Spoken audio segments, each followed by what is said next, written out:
Hello दोस्तों, welcome to Aryam study point. आज हम लोग देखेंगे ईयर सेकेंड ईयर। इसमें हम लोग थर्ड सेमेस्टर का फिजिक्स का सिलेबस देखेंगे, जिसका नाम है electromagnetic theory and modern optics. इसमें हम लोग बहुत विस्तार से सिलेबस के बारे में डिस्कस करेंगे और देखेंगे कि आपके पेपर के लिए इम्पोर्टेंट चैप्टर क्या हो सकते हैं, उसके बारे में हम डिस्कस करेंगे।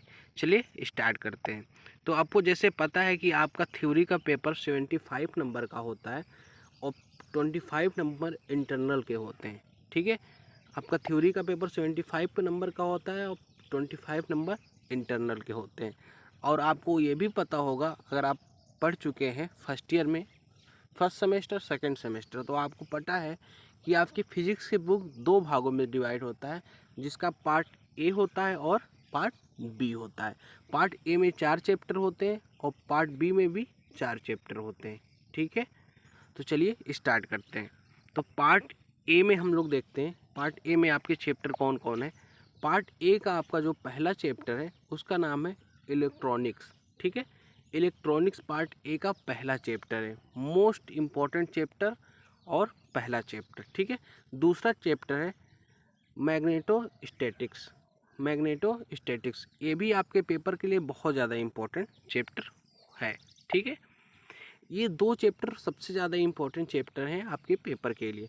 तीसरा चैप्टर है आपके पेपर के लिए time varying electromagnetic field. Time varying electromagnetic field. ठीक है, चौथा चैप्टर है इलेक्ट्रोमैग्नेटिक वेव। ठीक है, इन चारों चैप्टर में जो आपके शुरू के दो चैप्टर हैं वो सबसे ज़्यादा इम्पोर्टेंट है आपके पेपर के लिए। तो उन दोनों चैप्टर को आप बहुत अच्छे से तैयार कर लीजिएगा। इन दोनों चैप्टर से आप अगर केवल इम्पोर्टेंट क्वेश्चन और इम्पोर्टेंट थ्योरम पढ़ के जाते हैं, थ्योरी पढ़ के जाते हैं, तो आपका पेपर बहुत अच्छा हो जाएगा। चलिए पार्ट बी पे पढ़ते हैं। पार्ट बी का आपका नाम है physical optics and laser. Part B का नाम है फिजिकल ऑप्टिक्स एंड लेजर। इसमें भी आपके 4 चैप्टर होंगे। देख लेते हैं कौन कौन से 4 चैप्टर हैं। इसमें जो आपका पहला चैप्टर है उसका नाम है इंटरफेरेंस। इंटरफेरेंस क्या है, इसके बारे में आपको बहुत अच्छे से पढ़ना है। ये चैप्टर आपके पेपर के लिए बहुत ज़्यादा इम्पोर्टेंट है।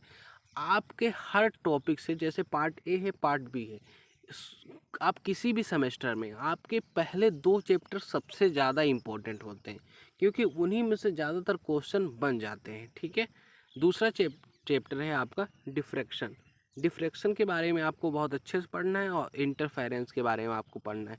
इन दोनों के बीच डिफरेंस भी पूछ सकता है, तो डिफरेंस भी आपको पढ़ना है। ठीक है, चौथा चैप्टर है आपके पेपर के लिए, चौथा चैप्टर है पोलराइजेशन। पोलराइजेशन को भी आपको बहुत अच्छे से पढ़ना है। और लास्ट चैप्टर है लेज़र। लेज़र के बारे में भी आपको पढ़ना है। लेज़र में आपके मेन डिफिनीशन होंगे, आइंस्टीन कोफिशिएंट हो जाएगा, ये सबसे ज़्यादा इम्पोर्टेंट है, हर साल आता ही आता है। और पोलराइजेशन में उतना इम्पोर्टेंट नहीं है, लेकिन इसमें से भी कुछ टॉपिक इम्पोर्टेंट होते हैं जो आप पढ़ सकते हैं। लेकिन आप शुरू के 2 चैप्टर इंटरफेरेंस और डिफ्रैक्शन सबसे ज़्यादा इम्पोर्टेंट टॉपिक है, तो उन दोनों चैप्टर को आप बहुत अच्छे से तैयार कर लीजिए। इनको आप केवल आप थ्योरी पढ़ के चले जाएंगे तो आपका पेपर अच्छा हो जाएगा। ठीक है, अगर आपको वीडियो थोड़ा सा भी हेल्पफुल लगा हो, थोड़ा सा भी सीखने को मिला हो, तो वीडियो को लाइक कर दें, चैनल को सब्सक्राइब कर दें। मिलते हैं नेक्स्ट वीडियो में, तब तक के लिए नमस्कार।